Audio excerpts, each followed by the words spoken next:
Hey everyone, I'm back with more chocolate to taste from my travels to Amsterdam and Chocoa Chocolate Week. So I think next up we're going to try one of these bars. This is 1-1 Cacao in Jamaica.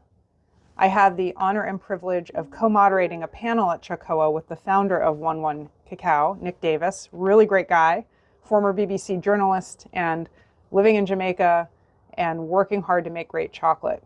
So I thought we'd taste one of these bars today. There's 4 here that I got. They're all 71%. So he has chosen as a chocolate maker to make every bar the same percentage. Not every chocolate maker does that. And again, the percent just means how much chocolate is in there. So if it's 71%, the other 29% is mostly going to be sugar. And he has 3 micro regions within Jamaica, different farms that he's working with. He has the St. Mary's, the Clarendon, the St. Thomas, and the Portland. And he has some tasting notes on the back, and I pre-read the tasting notes, and I think today we're going to try the St. Mary together. I chose that one because his tasting notes say nutty with notes of toffee and brown sugar, and that sounds about what I'm ready for and very delightful. He has different tasting notes on these other ones, just like wine or coffee or any agricultural product, cacao is the seed of a fruit. So that French concept of terroir, a sense of place that a food picks up from the area where it's grown, very much applies to chocolate. In this case, all of this was grown in Jamaica, but on different farms. And so even when you get to these micro regions or these farm specific level, you're going to get different flavor profiles.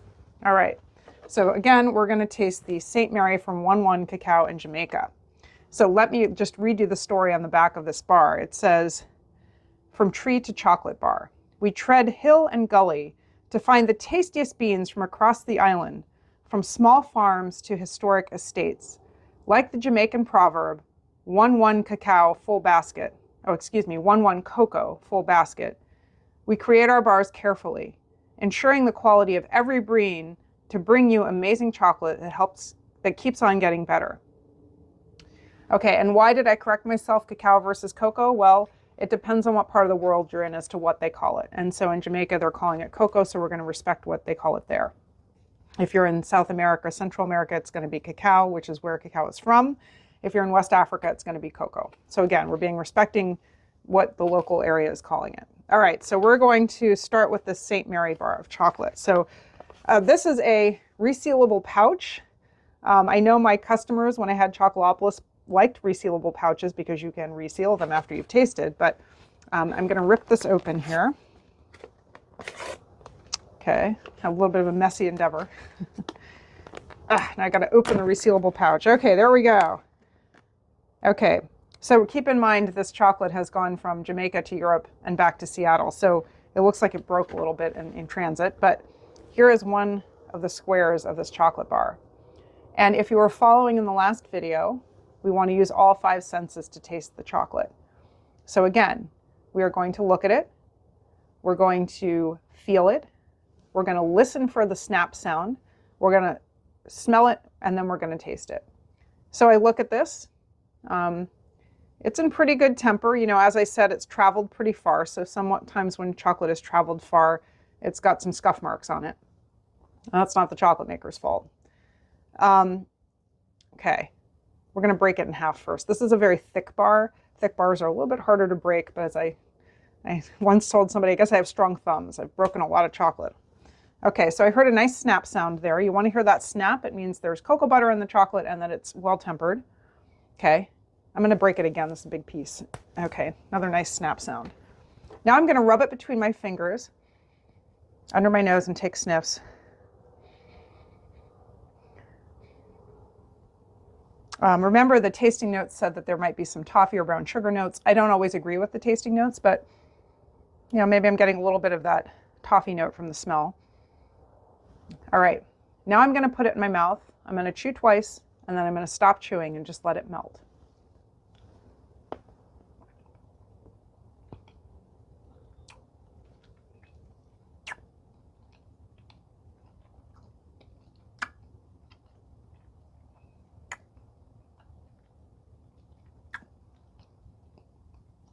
Okay. For me, it starts out with some nut notes. And then I do get the toffee and brown sugar notes that the chocolate maker has on the wrapper. Again, I don't always agree with them. In this case, I do. Very, very nice.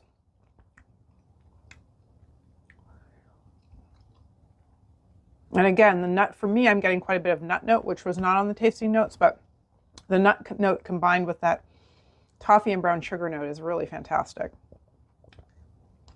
This is a very satisfying bar of chocolate. Has some nice flavor. It would be one I would be very happy to have as an afternoon snack with a nice cup of oolong tea, another passion of mine. It's got lovely mouthfeel, so very fluid. You know, sometimes when you're tasting chocolate, it can be chalky or gritty, it could be oily, it can be sticky or goopy. This one's got a pretty fluid mouthfeel, so there we go. So now that it's finished, I've finished tasting it. I'm going to see what flavor lingers in my mouth. It's pretty consistent with the rest of my tasting experience, kind of those nut notes with the toffee and brown sugar. So in this case, I did agree with the chocolate maker on the flavor notes, although I don't always. So here we have it, 1-1 Cacao in Jamaica, 71%. This is the St. Mary Farm, the talented Nick Davis. Great job. Until next time, happy chocolate tasting.